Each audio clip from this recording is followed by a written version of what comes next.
Alright, I'm doing it. Might as well film it. I believe the valve cover's leaking like mad. I believe it's because I've tightened the bolts up too much, but I'm going in here to get some silicone on everything as well. I'm just going to lay a bead down because I don't really want to be taking this off every time it decides to leak. So, first of all, and obviously, inspection panel on this side's been taken off. Leaving that one on, doesn't need to come off. I've got the X brace off already. I just took the bracket off for that holds the throttle body on, the throttle cable. I'm just going to keep taking stuff off until I'm kind of finished. I think I'll take the other bracket, this bracket here off first next, and then disconnect the throttle cable, disconnect this intake pipe here, and I want to say I got away with just flipping it over, but I might need to take the throttle body off as well. I'll soon find out. Maybe take the airbox out, that's easy enough just to get some extra space going. From memory, it is easier just taking the throttle body off, but so I've got to take the box off, so I've took that bit off. Took this body out here. That's starting to get a bit dry rotted in there, so gotta be careful with that. Take the lid off the box and this should come off. The reason why I don't want to take the throttle body off is because there is actually coolant that circulates through here and I can't really be bothered bleeding the coolant. And then this guy over here that has a sensory plug thing is, it's like it's another injector basically. I think it just cold starts basically, but that's another thing, is if you take that off then fuel might spray everywhere, but you should be alright. Also there's a cheeky little bolt here, if you're ever stuck why this isn't coming off. It's like a 14, pretty big. Yeah, these are braced pretty well, these manifolds. Oh, that doesn't look good. Alright, ended up taking the banjo off for the fuel injector thing. Just went for it, you know. And despite cleaning this all out a couple of years ago actually, it's done not that many miles since, covered in gunk. So I need to get this wiring harness up and out of the way. I believe I just need to take the injector plugs off. Then it's alright, and obviously get rid of the plugs. A bit further on, I've got the 3 wash bolts out, which are 1, 2 and 3. Some of them were loose, so good sign, maybe. I have got Loctite, so I'll put Loctite in them this time. Is that a good idea? I don't know, because I can't get to them.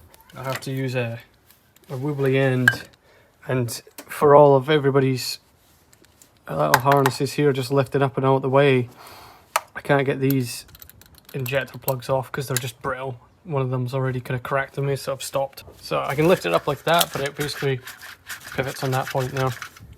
So not very good, but I've got, jeez, it's windy. I've got 3 of them off, 3 of the worst ones, so I'm just gonna get the rest of them off and go from there. Appears to be that we have oil leaking into cylinder 3, but this was like loose as anything in the middle here, so does that really surprise you when it's like that? Probably not, hopefully not. There we go. That's what 150,000 miles looks like anyways, and probably some mist oil changes by the look of it. And some very hot times. Right, cool, let's investigate. Looks like we've had oil getting through there, and in there, and maybe a little bit in there. Nice. So I need to clean this all up and then put it back down. Alright, I'm over here now looking at the actual valve itself. A lot of oil everywhere on the gasket, especially in the bits where I'm suspect of it also. Distributor here and all the way along this edge basically. Probably should replace the gasket, but I don't have a replacement on hand at the minute, so I'm probably just gonna put some sealer on it. Everything is sealed to the best of my ability. Sealed? Nope, I wish it was. Everything is now cleaned to the best of my ability. I'm not sure about this though. This is my only other thing. Don't really know much about it, but shouldn't the lobes be spinning all the way around the cams? You know, there shouldn't be like missing bits. Shouldn't the lobes be like pressing down on the buckets? So it's a shimming bucket, I believe. So yeah, that maybe needs addressing to at some point. Yeah, I'm not too certain about that, but it doesn't seem that good. The more I look, the more stuff is falling in this. I'll run it a wee bit and then do the oil and change filler and everything like that, but kept getting petrol leaking out of there. Oh, I also got 3 of the clips off for the injector, so I've got a bit more wiggle room than what I had. Oh, so that was leaking petrol, the little injectory thing.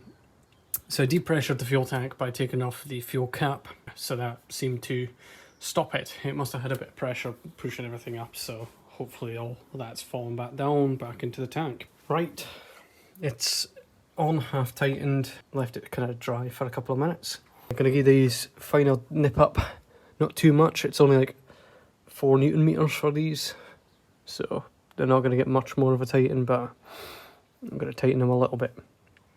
But hopefully the silicone sealer just does the job. This is probably a pretty good time to show you why this is such a difficult job in the first place. So you can see down in there, that is one of the screws for the valve cover. And not only is the wiring loom in the way for me, but even if you got the wiring loom out the way, that angle, it goes straight up into the manifold that's there. So you'd basically have to take the whole manifold off, which is a way bigger job than what it needs to be. So if you can just sneak that in, then just do that. But yeah, as I said, this doesn't need to be world tight, so that's why I put all the gasket sealer, like I put it all the way along there, that bottom edge, obviously up in the main bits, and yeah, it's just not easy. And then they don't get tightened that hard. I'm not even going to use a ratchet. That's literally, that'll do. That's quite tight, to be fair. It's probably too tight, and stuff like that happens. You can see why it's such a pesky little job, but you can do it without ripping the engine apart. I was wanting to do the head gasket on this because I was suspicious of the head gasket, but I'm hoping that this stops the majority of it and I can live with it till a later date. You can just see the distributor's looking pretty sus. It's all manky in there, so maybe that little lobe there is the end of the distributor. So yeah, that needs to get looked at as well, but you just can't get to these things. It's just a rat's nest, especially over by that the throttle body. It's just, you can't see anything. Aye, but hopefully that's better. Anybody spot the mistake? Yep, with my diesel, I forgot to put the plugs in. Right, next day, basically just putting everything back together. Almost there. Yeah, so everything just kind of went back together as it is. I don't think I've missed anything this time. This video is more to remind me how to do it the next time, because there will be a next time. Alright, so I've ran the car a few times, and this is what it looks like now. Still looks a little bit shiny. The white balance is having a hard time with the light, but definitely a lot less oil. I need to give the engine a good clean up. Yeah, I say that was a bit of a success anyways. It seems to be a lot better than what it was. So yeah, for the next episode in the line of the MR2 work, we're going to be doing the distributor oil seals.